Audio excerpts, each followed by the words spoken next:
ರಾಮನಗರ ಜಿಲ್ಲೆ ಅಂತ ನನಗೆ ಬರೋದು ಬೆಂಗಳೂರು ದಕ್ಷಿಣ ಜಿಲ್ಲೆ ಅನ್ನೋದು ಯಾವುದೇ ಕಾರಣಕ್ಕೂ ನನ್ನ ಬಾಯಿಗೆ ಬರಲ್ಲ. ಇದು ರಾಮನಗರ ಜಿಲ್ಲೆನೇ. ರಾಮನಗರ ಜಿಲ್ಲೆಯ ನಮ್ಮ ಬಿಡದಿ ಹೋಬಳಿ,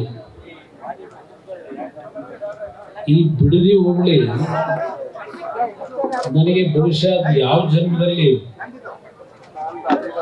ಈ ಒಂದು ನೆಲದಲ್ಲಿ ಹುಟ್ಟಿದ್ದ ಗೊತ್ತಿಲ್ಲ.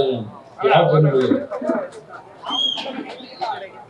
ನಾನು ಜನ್ಮ ತಾಳದಂಥದ್ದು ಹಾಸನ ಜಿಲ್ಲೆ.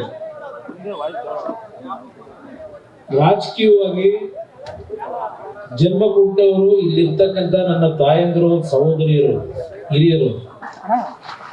ನೀವು ನನಗೆ ರಾಜಕೀಯವಾಗಿ ಜನ್ಮ ಕೊಟ್ಟದ್ದು. ನಾನು ಮೊದಲನೇ ಬಾರಿ ಲೋಕಸಭೆಗೆ ನಿಂತಿದ್ದು ಒಂದು ಭಾಗ, ಅದಾದ ಮೇಲೆ 2 ಬಾರಿ ಚುನಾವಣೆ ಸೋತೆ 99 ಇಸ್ವಿಯಲ್ಲಿ. ಮೊದಲನೇ ಬಾರಿ ನಿಂತಾಗ ಸುಮಾರು 1,08,000 ಬಹುಮತದಲ್ಲಿ ಗೆಲ್ಲಿಸ್ಕೊಟ್ರಿ ಲೋಕಸಭೆಗೆ. ಅದಾದ ಮೇಲೆ 3 ಚುನಾವಣೆ ಸೋತಿದ್ದೆ. ಕೊನೆಗೆ ರಾಮನಗರದ ಒಂದು ಮದುವೆ ಹೋಗಿದ್ದಾಗ ಒಂದು ಅಜ್ಜಿ ನನ್ನ ಗದ್ದೆ ಸರ್ವೆ, ತಲೆ ಸರ್ವೆ, ಯಾಕಪ್ಪ ಬೇರೆ ಕಡೆ ಹೋಗ್ತೀಯ, ಈ ರಾಮನಗರ ಇದು ನಿನ್ ಮನೆ, ಇದು ಈ ಕ್ಷೇತ್ರ ಬಿಟ್ಟು ಬೇರೆ ಕಡೆ ಹೋಗ್ಬೇಡಪ್ಪ ಅಂತಕ್ಕಂಥದ್ದನ್ನ ಒಂದು ಅಜ್ಜಿ ಹೇಳಿದ್ದು.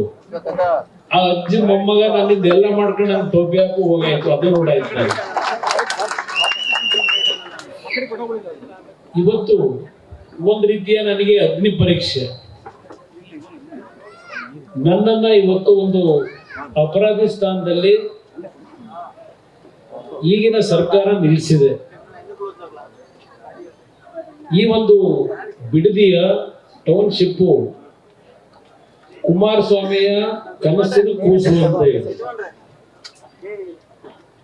ನಾನು ಮುಖ್ಯಮಂತ್ರಿ ಆಗೋದಕ್ಕಿಂತ ಮುಂಚೆ, ಶಾಸಕನಾಗೋದಕ್ಕಿಂತ ಮುಂಚೆ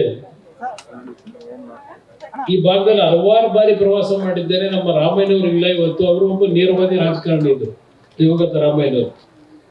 ಒನ್ನಪ್ಪರು ಸಹ ಹಲವಾರು ಸ್ಥಿತಿನಲ್ಲಿ ನನ್ನ ಜೊತೆಯಲ್ಲಿ ಸ್ವಲ್ಪ ದಿವಸ ಜೊತೆಲಿದ್ದಂಥವ್ರು. ಈ ಹಲವಾರು ಜನ ಹಿರಿಯರು ನನ್ನನ್ನ ಬೆಳೆಸ್ತಕ್ಕಂಥದ್ರಲ್ಲಿ ಏನ್ ಪಾತ್ರ ವಹಿಸಿದ್ದಾರೆ. ನಾನು 2004ರಲ್ಲಿ ಚುನಾವಣೆ ನಿಂತಾಗ ಏನೋ ಗೊತ್ತಿಲ್ಲ, ಹೋದ ಕಡೆ ಎಲ್ಲ ಮುಂದಿನ ಮುಖ್ಯಮಂತ್ರಿ ಕುಮಾರಸ್ವಾಮಿ ಅಂತಕ್ಕಂಥದ್ದೆಲ್ಲ ಕೂಗು ನಾನು ಕೇಳ್ತಾ ಇದ್ದೆ. ನಮ್ಮ ಕೂಕಲ್ ಹೋಬಳಿಯ ಜಾಲಮಂಗಲ, ಆ ಜಾಲಮಂಗಲದ ಲಕ್ಷ್ಮೀನಾರಾಯಣ ಸ್ವಾಮಿ ದೇವಸ್ಥಾನ ಚುನಾವಣೆ ಸಂದರ್ಭದಲ್ಲಿ ಮತ ಕೇಳಿದ್ದ ನಾನು ಹಳ್ಳಿ ಮೇಲೆ ಬಂದೆ. ಆ ಜಾಲಮಂಗಲದಲ್ಲೂ ಜನ ಕೂಗುದು. ಆ ಜಾಲಮಂಗಲದ ತಂದೆ ತಾಯಿದ್ರು ಯುವಕರು